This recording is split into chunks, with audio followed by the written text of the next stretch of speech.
Hello guys, आप सभी का बहुत बहुत स्वागत है आज के इस वीडियो में। और आज के इस वीडियो में हम हमारा स्टोरी का जो पोर्शन है उसका जो अगला चैप्टर था भेड़े और भेड़िए, उसे हम करने जा रहे हैं। ठीक है। अब ये जो चैप्टर है एंड इससे पहले जो हमारा एक चैप्टर था जामुन का पेड़, वो दोनों लगभग में एक ही टाइप के हैं। दोनों में ही आज के मॉडर्न समाज में जो प्रॉब्लम्स हैं उनको दिखाया गया है। जामुन के पेड़ में ये दिखाया गया कि किस तरीके से अगर सरकारी अफसरों के पास कोई भी काम जाता है तो वो लोग बजाय कि उस काम को ठीक तरीके से करें, वो लोग उस काम को इधर से उधर खाली टालते रहते हैं और बाद में उसका नतीजा बस यही निकलता है कि वो जो काम है वो होता नहीं है और उससे एक बहुत भारी नुकसान हो जाता है। ठीक उसी तरीके से ये जो भेड़े और भेड़िए नाम का चैप्टर है, ये भी कुछ उसी टॉपिक पे है। और ये क्या बताता है कि हमारे मॉडर्न सोसाइटी में जो हमारे नेता होते हैं, वो नेता हमें बेवकूफ़ बनाकर हमारे सारे वोट्स अपने पास ले लेते हैं, लेकिन बाद में जब वो इलेक्शन जीत जाते हैं तो उसके बाद ना ही वो हमारे कोई वादे पूरे करते हैं और जो कानून भी वो लोग बनाते हैं वो भी ऐसे कानून रहते हैं जो कि हमारे ही अगेंस्ट में हो।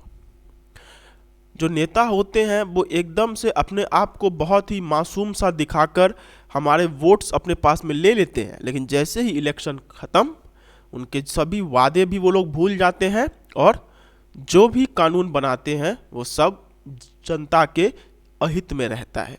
तो ये भी कहानी कुछ उसी टाइप का है। इसमें यह दिखाया गया है कि जैसे जनता के पास एक बहुत अच्छा खासा पावर होता है कि वो अपने लिए एक सही प्रतिनिधि का चुनाव कर सकती है, लेकिन लोभ के चक्कर में वो लोग ऐसे आदमियों का चुनाव कर लेते हैं जो कि उनके अहित के लिए काम करते हैं।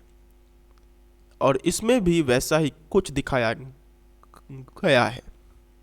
इस चैप्टर में एक जंगल की कहानी बताई गई है जहाँ पे जंगल के जानवरों को ये लगा कि अब ऐसा समय आ गया है कि हमें अपने जंगल में एक डेमोक्रेसी का इस्टेब्लिशमेंट करना चाहिए। मतलब एक ऐसा चीज़ जिसमें जो जंगल के जानवर हैं वही अपने नेता को चुनेंगे और वो नेता उनके लिए काम करेंगे। अब ये जो जंगल था इसमें जब ऐसा एक प्रपोज़ल आया कि ऐसा कुछ होगा तो उसमें जो सबसे ज़्यादा जो खुशी जिनको थी वो थे भेड़। भेड़ का मतलब शीप। तो जो भेड़ थे उनको सबसे ज़्यादा खुशी थी क्योंकि सबसे ज़्यादा जो पावर था वो उन्हीं के हाथ में था, क्योंकि उनका पॉपुलेशन सबसे सबसे ज़्यादा था। लेकिन इससे सबसे ज़्यादा दुखी जो थे वो थे भेड़िए। भेड़िए का मतलब होता है वुल्फ। तो जो भेड़िए थे वो सबसे ज़्यादा दुखी थे। क्यों? क्योंकि अगर भेड़ों के पास पावर है तो वो लोग ज़रूर ऐसा कानून बनाएंगे जो कि उनके अहित में होगा, क्योंकि भेड़ जो है वो शाकाहारी जानवर हैं और भेड़िए मांसाहारी जानवर हैं। और भेड़िए जो है वो भेड़ों को खाते हैं अपनी भूख मिटाने के लिए। तो अगर भेड़ पावर में आ गए तो भेड़ियों का सत्यानाश हो जाएगा। तो इस चीज़ को लेकर भेड़ बहुत खुश थे और भेड़िए बहुत ज़्यादा दुखी थे। तो उसी समय पे जैसे हर एक आदमी को किसी न किसी बेवकूफ़ का सहारा, किसी न किसी चालाक आदमी का सहारा रहता है, ठीक उसी तरीके से ये जो भेड़िए थे उनको भी एक सहारा मिलता है जो कि क्या करता है कि उन भेड़ियों का जो जो छवि था वो छवि भेड़ों के सामने में इस तरीके से पेश करता है कि वो भेड़ों को एक तरीके से मना लेता है कि अगर भेड़ चाहते हैं कि उनकी भलाई हो तो वो लोग भेड़िए को वोट दें। मतलब वो बेसिकली उन्हें परसुएड कर लेता है कि भेड़ों, अगर तुम चाहते हो कि तुम्हारा कल्याण हो तो तुम लोग भेड़ियों को ही वोट दो। अंत में होता भी वही है कि जो भेड़ होते हैं वो लोग भेड़ियों को ही वोट देते हैं। और जो कि लास्ट में होना था कि जब भेड़िए शासन में आते हैं तो वो लोग ऐसा कानून बनाते हैं जो कि भेड़ों का जीवन ही नष्ट कर देता है। तो यहाँ पे इस सारांश के जरिए मैं आपको मॉडर्न सोसाइटी में भी दिखाना चाहता हूँ कि इलेक्शन के टाइम पे जनता को पता रहता है कि ये जो इलेक्शन वाला ये जो नेता है ये हमारे कोई भी वादे पूरा नहीं कर पाएगा, ना ही ये हमारे लिए काम करेगा। लेकिन इलेक्शन कैंपेन और भी बहुत सारे लोभ दे दे कर जितने भी नेता हैं वो सभी जनता को इस बात के लिए मना लेते हैं कि जनता उनको वोट दे, और अंत में जब वोट उन्हें मिल भी जाता है और वो लोग सत्ता में आ जाते हैं तो वो लोग सब कुछ भूल जाते हैं कि जनता ने उन्हें अपने भलाई के लिए वोट दिया था, और वो लोग जनता के खिलाफ ही काम करना शुरू कर देते हैं। तो ये जो कहानी है ये भी उसी पे है। आइए देखते हैं। एक बार एक वन के पशुओं को ऐसा लगा कि वे सभ्यता के उस स्तर पर पहुंच गए हैं जहां उन्हें एक अच्छी शासन व्यवस्था अपनानी चाहिए, और एक मत से यह तय हो गया कि वन प्रदेश में प्रजातंत्र का स्थापना हो।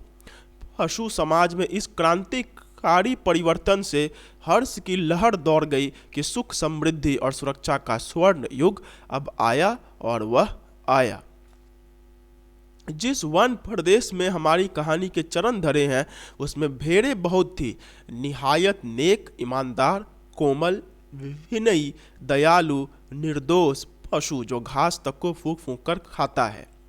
भेड़ों ने सोचा कि अब हमारा भय दूर हो जाएगा, हम अपने प्रतिनिधियों से कानून बनवाएंगे कि कोई जीवधारी किसी को ना सताए ना मारे, सब जिए और जीने दें, शांति, स्नेह, बंधुत्व और सहयोग पर समाज आधारित हो। इधर भेड़ियों ने सोचा कि हमारा अब संकट काल आया, भेड़ों की संख्या इतनी अधिक है कि पंचायत में उनका ही बहुमत होगा, और अगर उन्होंने कानून बना दिया कि कोई पशु किसी को ना मारे तो हम खाएंगे क्या हमें घास चरना सीखना पड़ेगा। अब यहाँ पे जो कि मैंने आपको बताया था कि एक जंगल में एक बार सभी जानवर इस बात पे अग्री करते हैं कि जैसे एक कंट्री में डेमोक्रेसी होता है जहाँ पे उस कंट्री के लोग अपने नेता को चुनते हैं, ठीक उसी तरीके से उस जंगल में भी डेमोक्रेसी होनी चाहिए, जिसकी वजह से जो जानवर होंगे वो खुद अपने नेता का चुनाव करेंगे और वही नेता बाद में चलकर उनके लिए काम करेगा। और इससे सभी जानवर प्रसन्न थे। क्योंकि अब उन्हें यह लगा कि यह जो कानून बनेगा, मतलब यह जो अभी प्रजातंत्र की स्थापना होगी, ये सुख समृद्धि जंगल में लेकर आएगा। अब जिस वन की हम लोग बात कर रहे हैं उसमें बेसिकली दो ही टाइप के जानवर सबसे ज़्यादा थे, एक भेड़े और एक भेड़िए। मतलब भेड़ और भेड़िए ही थे उस जंगल में, आप ऐसा भी मान सकते हैं। अब आप बोलेंगे सर ऐसा कैसे हो सकता है, तो ये कहानी है, कहानी में ऐसा बोला गया है कि उसमें भेड़िए ही थे जो मांसाहारी जानवर थे, और शाकाहारी जानवर में भेड़ थे और भी कुछ अन्य जानवर थे। क्योंकि अगर वैसे देखा जाए तो अगर ऐसा कानून बनाया जाएगा तो शेर भी इसके खिलाफ होगा, बाघ भी इसके खिलाफ होगा और भी अन्य मांसाहारी जानवर इसके खिलाफ होंगे। लेकिन यहाँ पे मांसाहारी जानवरों में से सिर्फ भेड़िए को ही दिखाया गया है। तो ऑल टुगेदर अगर एक ये लिया जाए तो भेड़ और भेड़िए ही मेनली इन जंगल में थे। अब जो भेड़ थे वो सबसे ज़्यादा थे, मतलब सबसे ज़्यादा पॉपुलेशन भेड़ की ही थी। तो जैसा कि हम अपने रियल लाइफ में देखते हैं कि जनता के पास सबसे ज़्यादा पावर होता है, और जहाँ की जनता के पास सबसे ज़्यादा पावर होता है उसी जनता के हिसाब का जो नेता है वो चुन के आता है। तो अब यहाँ पे भेड़ों ने सोचा कि क्योंकि हमारी जनसंख्या जो है वो सबसे ज़्यादा है, तो हमारा जनसंख्या ज़्यादा होने के कारण जब चुनाव होगा प्रतिनिधि के लिए तो उस समय में हमारी सरकार बनेगी, और हम यह कानून बनाएंगे कि कोई भी मांसाहारी जानवर किसी शाकाहारी को ना ही सताएगा और ना मारेगा। अब जब भेड़ियों ने ये सोचा कि भेड़ तो इतने ज़्यादा हैं, अगर वो लोग सत्ता में आ गए और उन लोगों ने ऐसा कानून बना दिया तो वो लोग तो मारे जाएंगे, वो लोग खाएंगे क्या। तो इसी पर भेड़ बहुत खुश थे और भेड़िए बहुत दुखी थे। ज्यों-ज्यों चुनाव समीप आता भेड़ों का उल्लास बढ़ता जाता, ज्यों-ज्यों चुनाव समीप आता भेड़ियों का दिल बैठता जाता। अब जैसे जैसे चुनाव पास आ रहा था, भेड़ खुश होते जा रहे थे और भेड़िए दुखी होते जा रहे थे। अब एक दिन बूढ़े सियार ने भेड़िए से कहा, मालिक आजकल आप बड़े उदास रहते हैं। अब यहाँ पे भी हम यही देखते हैं कि जिस आदमी को सबसे ज़्यादा इंटरेस्ट रहता है, मतलब जो कायर आदमी रहता है, जिसमें खुद का कोई दम नहीं है, वही इन सब में सबसे इम्पोर्टेंट रोल प्ले करता है। ये जो सियार होता है, सियार का मतलब होता है जैकॉल, ठीक है। सियार का मतलब जैकॉल होता है। अब ये जो जानवर होता है ये बहुत मतलब कायर टाइप का जानवर होता है। ये इसमें उतनी ज़्यादा हिम्मत होती नहीं है, ये भेड़ियों के ऊपर ही निर्भर होता है। मतलब भेड़िए जो मांस खा के छोड़ देते हैं, ये सियार बाद में चल के उस मांस को खाते हैं। तो इनका जीवन जो होता है वो भेड़ियों पे ही निर्भर था। लेकिन इन लोगों में इतनी हिम्मत नहीं होती कि खुद कुछ कर सके। तो ये जो सियार थे, इन्होंने भी सोचा कि अगर भेड़ियों को खाना नहीं मिलेगा तो हम कहाँ से खाएंगे। तो इसीलिए जब सियार के ऊपर में प्रॉब्लम आई तो उसने भेड़िए का साथ देना ठीक समझा। तो वह भेड़िए से पूछता है कि मालिक आजकल आप बड़े उदास रहते हैं। हर भेड़िए के आसपास 2-4 सियार रहते ही हैं। जब भेड़िया अपना शिकार खा लेता है तब ये सारी हड्डियों में लगे मांस को कुतर कर खाते हैं और हड्डियां चूसते रहते हैं। ये भेड़िए के आसपास दुम हिलाते चलते हैं, उसकी सेवा करते हैं और मौके बेमौके हुआ हुआ चिल्लाकर उसकी जय बोलते हैं। यहाँ पे जो सियार है उसके बारे में बोला गया है कि जो सियार होते हैं वो बेसिकली भेड़ियों का चापलूसी करते हैं, उनके आसपास में घूमते रहते हैं, उनका झूठा खाना खाते हैं और हड्डियां चूसते रहते हैं, ठीक है। तो ये भेड़ियों के बारे में, ये सियार के बारे में यहाँ पे बोला गया है कि जो सियार होते हैं वो बेसिकली सेवक होते हैं भेड़ियों के। तो बूढ़े सियार ने बड़ी गंभीरता से पूछा, महाराज आपके मुख चंद्र पर चिंता के मेघ क्यों छाए हैं। अब बूढ़ा सियार उसे प्रोवोक करने की कोशिश करता है। तो उसी पे वो भेड़िया बोलता है, तुझे क्या मालूम नहीं है कि वन प्रदेश में नई सरकार बनने वाली है, हमारा राज तो अब गया। और इस पे भेड़िया चिढ़ जाता है, वो कहता है कि क्या तुझे पता नहीं है कि हमारी सरकार अब बनने वाली है, अब हमारा राज तो चला गया। सियार ने दांत निपोड़ कर कहा, हम क्या जाने महाराज, हमारे तो आप ही माए बाप हैं, हम तो कोई और सरकार नहीं जानते। आपका दिया खाते हैं, आपके गुण गाते हैं। अब यहाँ पे देखिए सियार जो है वो किस तरीके से उसको जो है मक्खन लगाने का काम कर रहा है कि हम क्या जाने महाराज, हमें नहीं पता कि जंगल में क्या हो रहा है, हम तो सिर्फ आपसे ही मतलब रखते हैं, हमारे तो माए बाप भी आप ही हैं, आप जो हमें देते हैं वही हम खाते हैं और आपके गुण गाते हैं। तो भेड़िए ने कहा, मगर अब समय ऐसा आ रहा है कि सूखी हड्डियां भी चबाने को नहीं मिलेगी। सियार सब जानता था, मगर जानकर भी ना जानने का नाटक करना उसे आता था। तो सियार शेर ना हो गया होता, सियार सब जानता था मगर जानकर भी ना जानने का नाटक करना ना आता तो सियार शेर ना हो गया होता। अब जब भेड़िया को अलग अलग सवाल पूछ रहा था तो भेड़िया चिड़ चिड़ कर उसमें जवाब दे रहा था। अब जो सियार था वो सब कुछ जानता था लेकिन फिर भी वो नाटक कर रहा था। क्यों? क्योंकि अगर वह नाटक नहीं करता तब तो वो शेर हो जाता। एक शेर और सियार में यही तो फर्क होता है कि शेर सब कुछ जानते हुए भी उसके अंदर में स्वाभिमान होता है, तो वह कभी भी अपने इज्जत को दाव पे नहीं लगाता है। लेकिन सियार को कुछ फर्क थोड़ी पड़ता है, तो वो तो ऐसे ही नाटक करता रहता है। आखिर भेड़िए ने वन प्रदेश की पंचायत के चुनाव की बात बूढ़े सियार को समझाई और बड़े गिरे मन से कहा, चुनाव अब पास आता जा रहा है, अब यहाँ से भागने की सिवा कोई चारा नहीं, पर जाएं भी कहाँ। अब जो भेड़िया है वह बूढ़े सियार को बोल ही देता है कि क्या बात थी, और वह कहता है कि अब तो चुनाव पास आ रहा है, अब यहाँ से भागने के सिवाय और कोई चारा ही नहीं है, लेकिन हम भाग कर भी जाएंगे कहाँ। सियार अब इसमें व्यंग करते हुए कहता है, मालिक सर्कस में भर्ती हो जाइए। भेड़िए ने कहा, अरे वहाँ भी शेर और रीछ को तो ले लेते हैं, पर हम इतने बदनाम हैं कि हमें वहाँ भी कोई नहीं पूछता। और भेड़िया कहता है कि वहाँ पे शेर और रीछ को लिया जाता है लेकिन हमें कोई नहीं लेगा, हम इतने ज़्यादा बदनाम हैं। तो सियार ने खूब सोच कर कहा, अजायब घर में चले जाइए। अब वो उससे बाद में कहता है कि ठीक है, तब आप म्यूज़ियम में चले जाइए। भेड़िए ने कहा, अरे वहाँ भी जगह नहीं है सुना है वहाँ तो आदमी रखे जाने लगे हैं। और वहाँ पे वो कहता है कि वहाँ भी जगह नहीं है, वहाँ पे तो अब आदमियों को रखा जा रहा है। मतलब आदमी भी ऐसे ऐसे नमूने पैदा हो रहे हैं कि उनको भी म्यूजियम में रखा जा रहा है। बूढ़ा सियार अब ध्यान मग्न हो गया।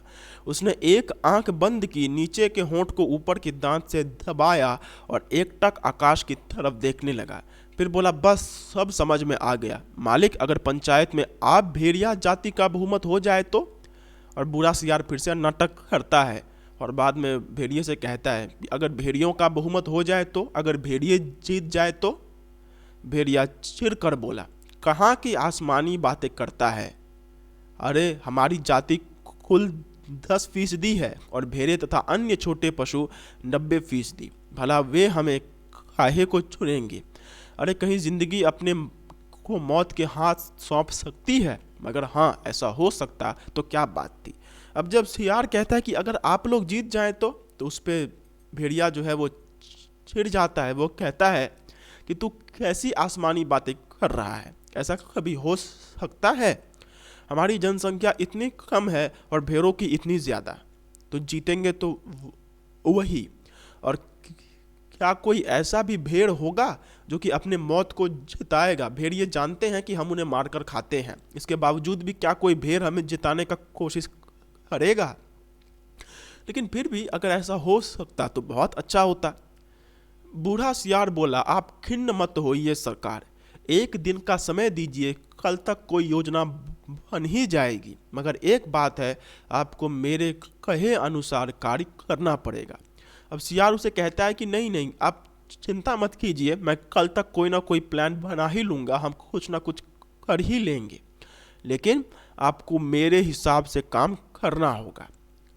अब मुसीबत में फंसे भेड़िए ने आखिर सियार को अपना गुरु माना और आज्ञा पालन की शपथ ली। अब जो भेड़िया था वो भी कुछ नहीं कर सकता था, उसके पास भी और कोई चारा नहीं था, तो वह सियार का साथ, मतलब सियार को ही अपना गुरु मान लेता है। बेसिकली वो उसकी बात मानने लग जाता है। दूसरे दिन बूढ़ा सियार अपनी 3 सियारों को लेकर आया। उनमें से उसने एक को पीले रंग में रंग दिया, दूसरे को नीले में और तीसरे को हरे में।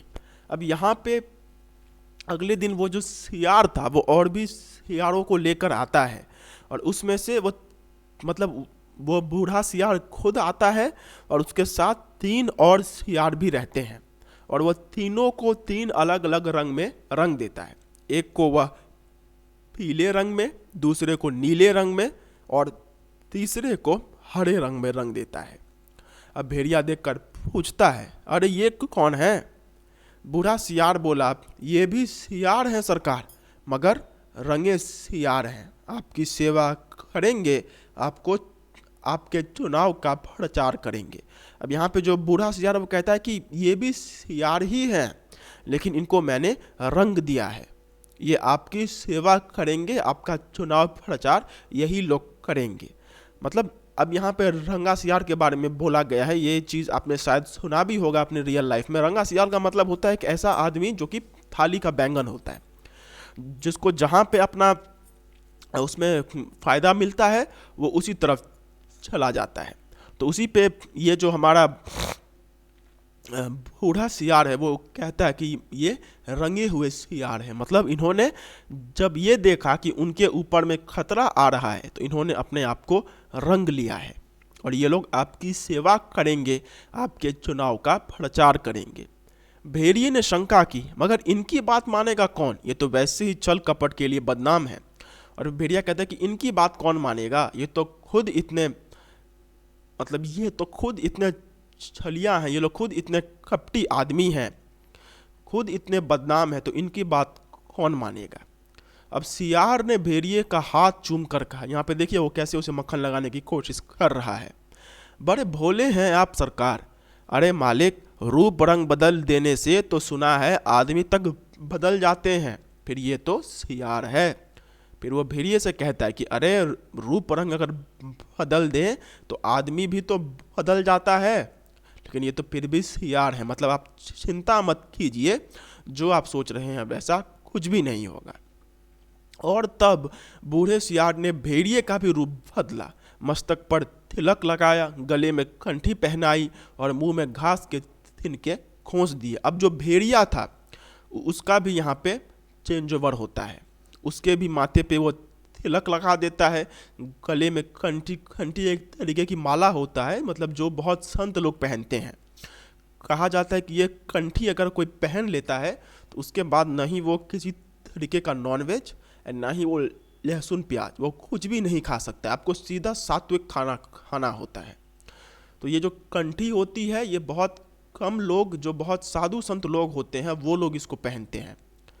तो उसने वो चीज़ यार भेड़िए को पहना दिया और उसके मुंह में घास के तिनके भी खोस दिए, मतलब उसके मुंह में कुछ घास भी दे दिया, मतलब उसका टोटली एक मेकओवर कर दिया, जिससे कि जो भेड़ हैं उन्हें देखकर ये लगे कि ये जो भेड़िया है वो अब अपना सब कुछ छोड़ चुका है और अब ये हमारी सेवा करने आया है, जो कि नेता लोग करते हैं कि जैसे ही इलेक्शन आता है तो वो लोग अपना लोग चेंज ओवर कर देंगे, कभी किसी को साइकिल दे देंगे, तो कभी महिलाओं का टिकट फ्री कर देंगे, तो कभी यहाँ पे किसी दुर्गा पूजा कमेटी को 50-50 हज़ार रुपये दे देंगे। तो इलेक्शन के टाइम पे अलग अलग चीज़ें होती है। ठीक उसी तरीके से यहाँ पे भेड़िया भी जब इलेक्शन के लिए ही बेसिकली वो लड़ने जा रहा था तो उस समय वो भी अपना मेकओवर करवाता है। अब सियार बोला, अब आप पूरे संत हो गए हैं, अब भेड़ों की सभा में चलेंगे, मगर 3 बातें का ख्याल रखना। आप हिंसक आंखों को ऊपर मत उठाना, हमेशा जमीन की ओर देखना और कुछ बोलना मत, नहीं तो सब पोल खुल जाएगी और वहाँ बहुत सी भेड़ें आएंगी, सुंदर सुंदर मुलायम मुलायम, तो कहीं किसी को तोड़ मत खाना।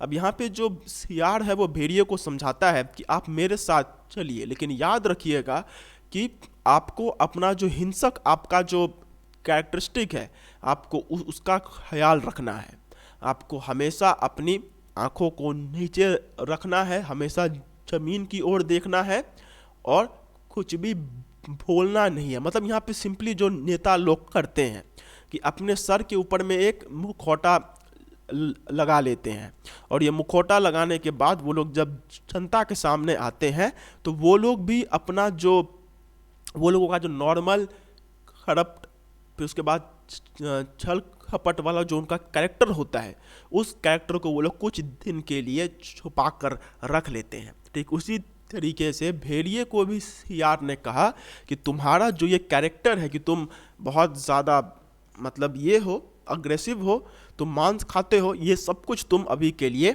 छोड़ दो। भेड़िए ने पूछा, लेकिन ये रंगे सियार क्या करेंगे, ये किस काम आएंगे? बूढ़ा सियार बोला, ये बड़े काम के हैं, आपका सारा प्रचार तो ये ही करेंगे, इन्हीं के बल पर आप चुनाव लड़ेंगे। यह पीला वाला सियार बड़ा विद्वान है, विचारक है, कवि भी है, लेखक भी। यह नीला सियार नेता और पत्रकार है और यह हरा धर्मगुरु। बस अब चलिए। अब ये जो है एक बहुत इंपॉर्टेंट लाइन यहाँ पे बोली गई है, वो ये है कि जैसे उस भेड़िए के साथ 3 सियार थे, जिसमें से एक पत्रकार था, एक विद्वान था, फिर एक धर्म गुरु था, तो जैसे भेड़िया इन तीनों विद्वान आदमियों के साथ जाकर अपना इलेक्शन जो है वो लड़ रहा था, ठीक उसी तरीके से जो हमारे नेता होते हैं वो भी इन्हीं चीज़ों का इस्तेमाल करके इलेक्शन लड़ते हैं। वो लोग बड़े बड़े जो पत्रकार होते हैं, मतलब जो मीडिया हाउसेस होते हैं, उनको भी अपने अधीन कर लेते हैं वो लोग मीडिया, क्योंकि मीडिया का सबसे ज़्यादा प्रभाव हमारे ऊपर में पड़ता है। तो ये जो नेता होते हैं ये लोग क्या करते हैं कि मीडिया हाउसेस को खरीद लेते हैं और मीडिया हाउसेस के थ्रू अपना एक ऐसा नाम बनवाते हैं जिससे कि लोगों के मन में ये बैठ जाए कि ये नेता जो है वो एक अच्छा आदमी है। फिर धर्म गुरुओं के सहारे भी ये होता है। भारत जैसे देश में राजनीति का एक बहुत इम्पॉर्टेंट पार्ट है रिलीजियन। तो जो नेता होते हैं वो रिलीजियन को भी अपना टारगेट बनाकर लोगों को बेवकूफ़ बनाते हैं। और फिर विद्वान, मतलब जो बड़े बड़े जो लेखक होते हैं, जो लोग बहुत मतलब जो लोग बहुत पर्सनालिटीज होते हैं, ऑल्दो वो लोग ऑल्दो वो लोग पॉलिटिक्स में नहीं हैं, बट फिर भी वो बहुत विद्वान लोग हैं, उनका भी सहारा लिया जाता है। तो ये एक कंपैरिजन है रियल लाइफ से भी। जैसे रियल लाइफ में नेता जो होते हैं वो इन सब चीज़ों का इस्तेमाल करके इलेक्शन जीतने की कोशिश करते हैं, ठीक उसी तरीके से जो भेड़िया था उसने भी इन तीनों की सहायता से इलेक्शन जीतने की कोशिश की थी।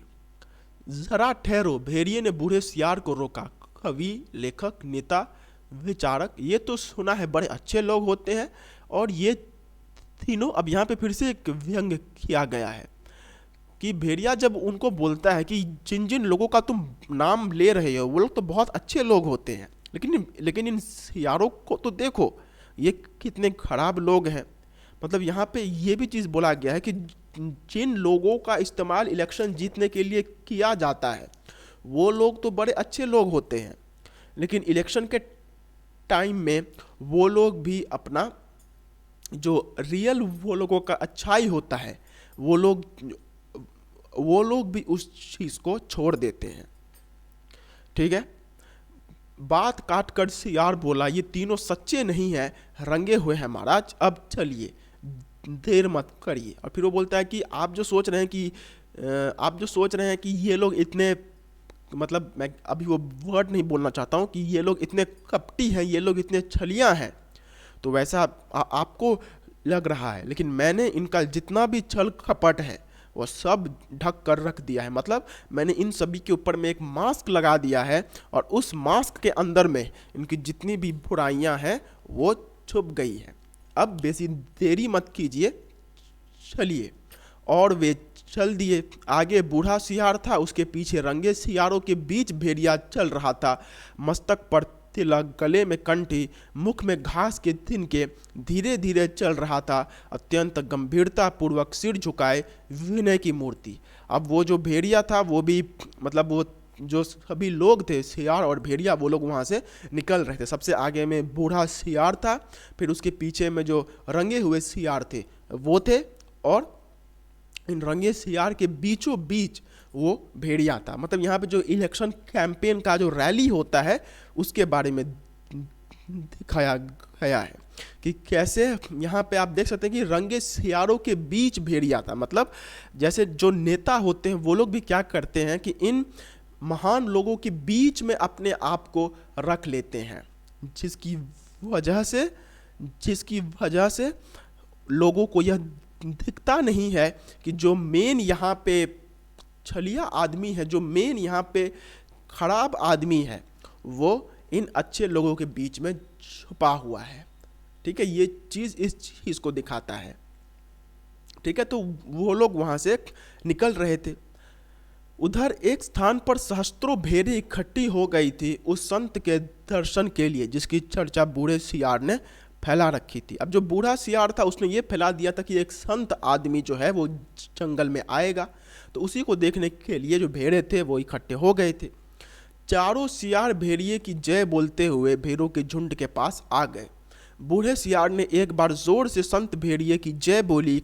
भेड़ों में पहले से ही यहाँ वहाँ बैठे सियारों ने भी जय ध्वनि की। भेड़ों ने देखा तो वे बोली, अरे भागो, यह तो भेड़िया है। और वो लोग जब वहाँ पे जाकर, मतलब वो लोग जब वहाँ पे जाकर इलेक्शन कैंपेन स्टार्ट करते हैं तो वहाँ पे जो भेड़े होते हैं वो तो देखकर समझ जाते हैं कि ये तो भेड़िया है। ठीक उसी तरीके से जैसे इलेक्शन कैंपेन में हम भी समझ जाते हैं कि जो नेता यहाँ पे बोल रहा है वो भी एक छलिया आदमी है, वो भी एक बहुत खराब आदमी है। तो उसी तरीके से भेड़ों ने भी पहचान लिया था कि इन लोगों के बीच में जो ये भेड़िया है यह भी एक बहुत खराब आदमी है। अब तुरंत बूढ़े सियार ने उन्हें रोक कर कहा, भाइयों और बहनों, अब भय मत करो, भेड़िया राजा संत हो गए हैं। उन्होंने हिंसा बिल्कुल छोड़ दी है। लेकिन जो सियार था वो उन भेड़ों को कन्विंस करने की कोशिश करता है कि आप लोग बिल्कुल भी चिंता मत कीजिए, अब जो हमारे भेड़िया हैं उन्होंने सब कुछ छोड़ दिया है, वह अब संत हो गए हैं। उनका हृदय परिवर्तन हो गया है। वे आज सातों दिनों से घास खा रहे हैं, रात दिन भगवान के भजन और परोपकार में लगे रहते हैं। उन्होंने अपना जीवन जीव मात्रा की सेवा में अर्पित कर दिया है। अब वे किसी का दिल नहीं दुखाते, किसी का रोम तक नहीं छूते। भेड़ों से उन्हें विशेष प्रेम है। इस जाति ने जो कष्ट सहे हैं उनको याद करके कभी कभी भेड़िया संत की आंखों में आंसू आ जाते हैं। उनकी अपनी भेड़िया जाति ने जो अत्याचार आप पर किए हैं उनके कारण भेड़िया संत का माथा लज्जा से जो झुका है सो झुका ही हुआ है। परंतु अब वे शेष जीवन आपकी सेवा में लगाकर तमाम पापों का प्रायश्चित करेंगे। आज सवेरे की ही बात है कि एक मासूम भेड़ के बच्चे के पांव में कांटा लग गया तो भेड़िया संत ने उसे दांतों से निकाला, दांतों से। पर जब वह बेचारा कष्ट से चल बसा तो भेड़िया संत ने सम्मान पूर्वक उसकी अंत्येष्टि क्रिया की। अब तो वे सर्वस्व त्याग चुके हैं। अब आप उनसे भय मत करें, उन्हें अपने भाई समझें। सब मिलकर बोलो संत भेड़िया जी की जय। अब जब भेड़ों ने समझ लिया था कि यहाँ पे तो भेड़िया है जो कि हमारे खिलाफ ही होगा, तो उसी समय पे जो सियार होता है वो भेड़ों को ये समझाने की कोशिश करता है। जैसे हम भी नेता को देखकर समझ जाते हैं कि यह नेता यहाँ पे फिर से अपने झूठे वादे करने आया है, लेकिन जो उसके आसपास में जो लोग होते हैं वो लोग हमारा जो इमेज होता है वो एकदम, वो उनका जो इमेज होता है वो एकदम क्लियर करवा देते हैं।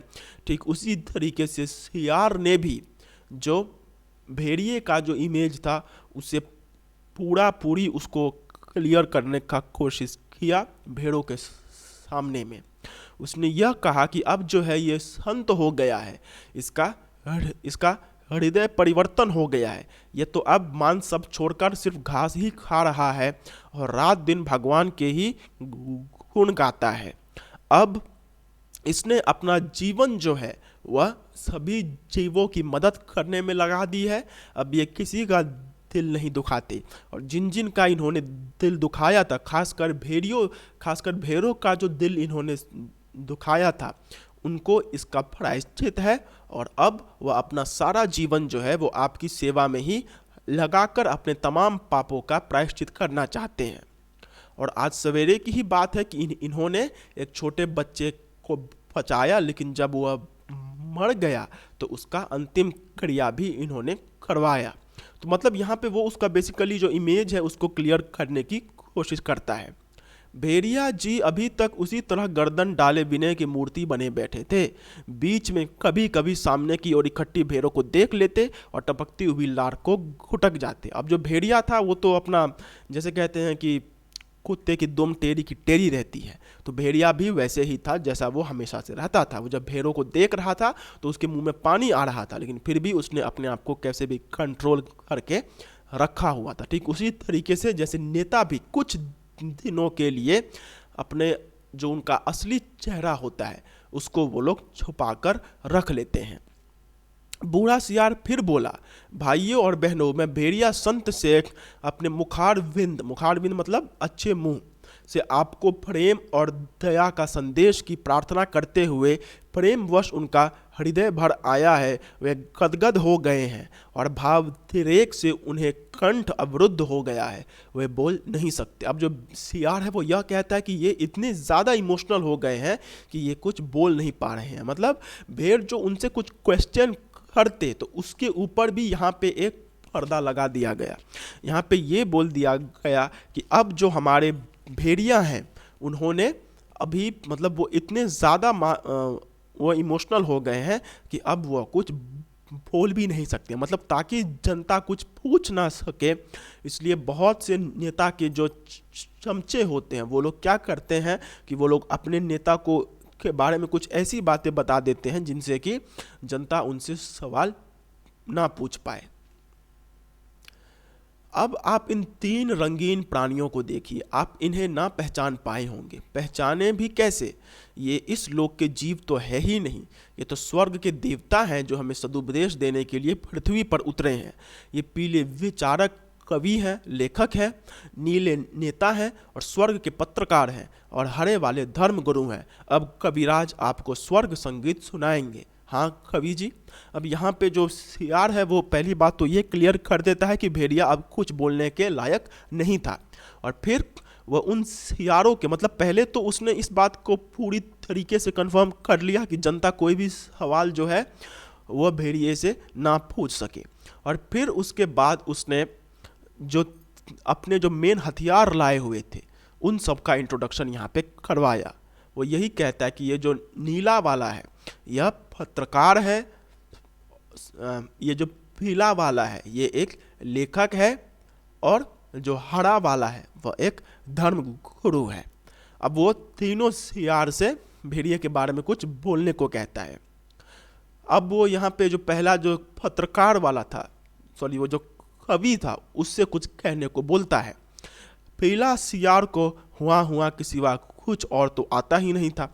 अब जैसा कि हम बोलते हैं कि वहाँ पे मतलब सामने से वेशभूषा बदल लेने से अंदर की चीज़ नहीं बदलती है, तो उसी तरीके से जो उसने सियार को एक अलग रूप दे दिया था तो उसकी सिर्फ रूप दिया था, उसकी वजह से सियार के अंदर में परिवर्तन नहीं आया था।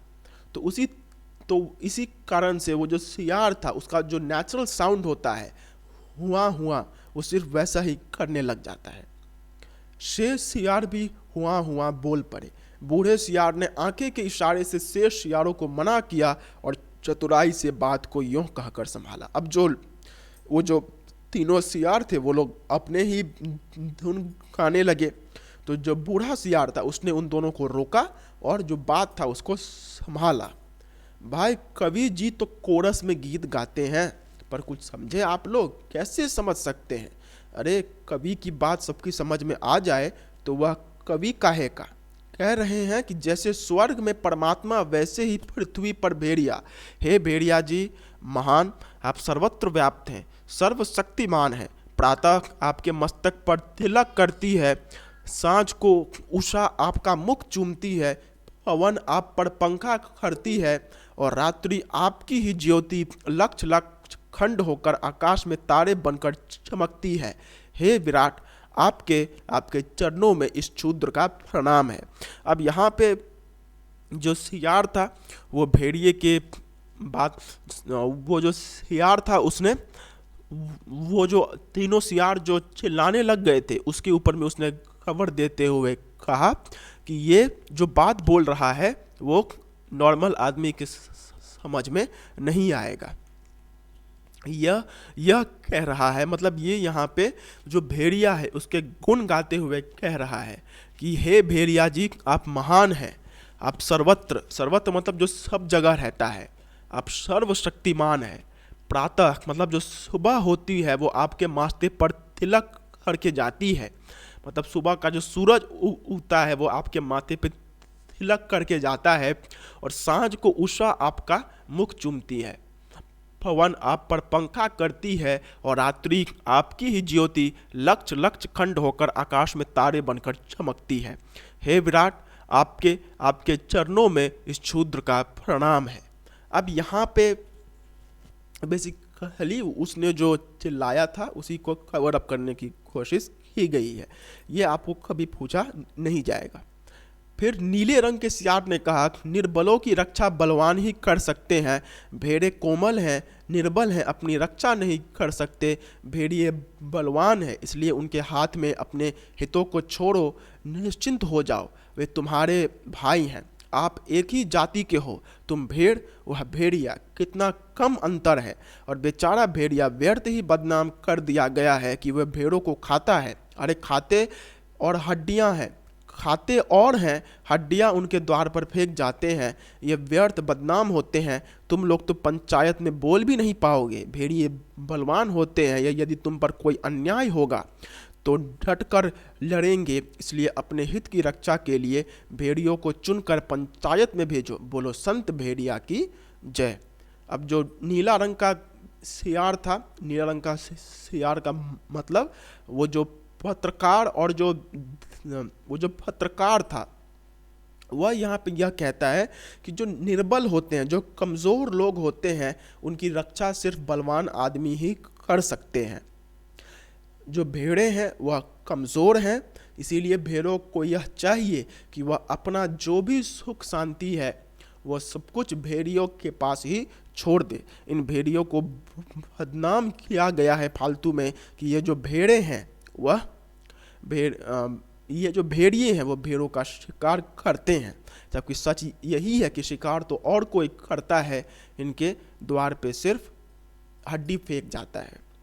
तो तुम लोग कमज़ोर हो, इसीलिए तुम लोगों के लिए अच्छा यही रहेगा कि तुम लोग अपना जो सुख शांति है वो सब भेड़ियों के पास ही छोड़ दो।